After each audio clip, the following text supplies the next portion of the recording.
O eu é a constituição da individualidade, é o lugar de onde partimos para viver o mundo.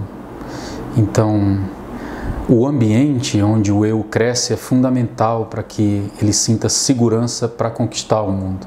E esse ambiente ele é físico e também anímico, ele vem das linguagens, ele vem dos sentimentos, ele vem das provocações, da subjetividade da criança. Mas ele é físico também, ele vem do espaço, da arquitetura, ele vem dos materiais oferecidos, né? Ele pode ser evocado a partir dos materiais que a gente oferece, né? O outro é o material, é o ambiente, é o professor, são as outras crianças, né? Então esse eu vai perceber o outro cada vez mais e lentamente como algo que lhe promove o desenvolvimento e o crescimento. Para que ele perceba assim e não de forma distorcida, ele precisa ter uma base de acolhimento que seja segura e ele sinta a condição de ser. E se ele encontra no outro obstáculos para ser, ele aprende a superar. Mas a base precisa comunicar com o corpo, com os sentimentos, com a subjetividade. Portanto, ela é física e ela é espiritual, é a atmosfera que a gente encontra no grupo. E à medida que esse eu interage, ele vive o nós. Ele absorve o nós como unidade, né? Como um campo de desenvolvimento conjunto e coletivo.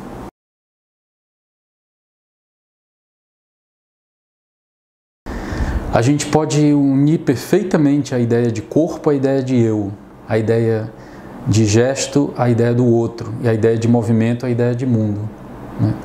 Então, o corpo é um campo de memória. Ele traz experiências dos nossos antepassados nas células, no sangue. O DNA é uma herança dos nossos antepassados de comportamentos, de sentimentos, de subjetividade, né? Ele é um aspecto importante. A memória do corpo é uma dimensão muito significativa para o que é o eu hoje, né? E é claro, isso vai crescer e aflorar à medida que vai interagindo com os outros, à medida que o gesto vai se estendendo ao outro, a busca pelo outro, né? Quando o corpo se move em direção às coisas, para o alto, para baixo, para os lados, né? Ou quando ele se protege, ou quando ele se guarda, ele está desenvolvendo, ele está desenovelando esse eu, essa identidade dele pelo gesto, em direção aos outros, né? E o movimento é a harmonização dessas experiências do gesto, né? Ele vai cosendo, costurando, construindo amálgamas, né? Entendendo que uma forma de gestualidade traz uma resposta, outra forma de expressão do corpo, né? Seja por um sinal do olhar, seja por a mão do bebê que vai ganhando aos poucos firmeza para alcançar o que ela quer. Ela vai dando respostas e significando para a criança, né? E construindo uma narrativa que é o movimento. Então, a concatenação de gestos em busca de algo, em busca do outro, configura um movimento. O movimento é algo vivo, do aprendizado primeiro dos gestos que o bebê começa a desenvolver, a criança, quando começa a crescer, né? Então a gente vê, por exemplo, crianças de 4 anos de idade que já tem uma narrativa de gestos, já que se descolou dos primeiros gestos fragmentários de uma criança de 1 ano de idade ou de 6 meses de idade. Então isso vai acontecendo à medida que a criança interage com os ambientes, à medida que o corpo do professor se promove um território de desenvolvimento da criança, de aprendizado.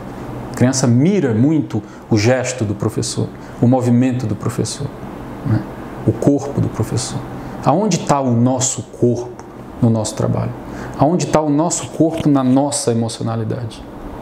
Como trabalhamos o nosso corpo? Qual o grau de consciência que a gente tem do nosso corpo? Então ele é um território de espelhamento para a criança, para o desenvolvimento dela.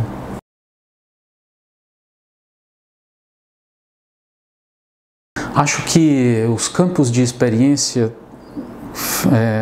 é feliz a gente ter chegado nesse ponto de reflexão para a educação infantil, porque o que eles estão realmente trazendo é o que há de basilar na constituição humana, né? pela sensorialidade, por exemplo. A gente pode trazer os campos de experiência para os 5 sentidos fundamentais.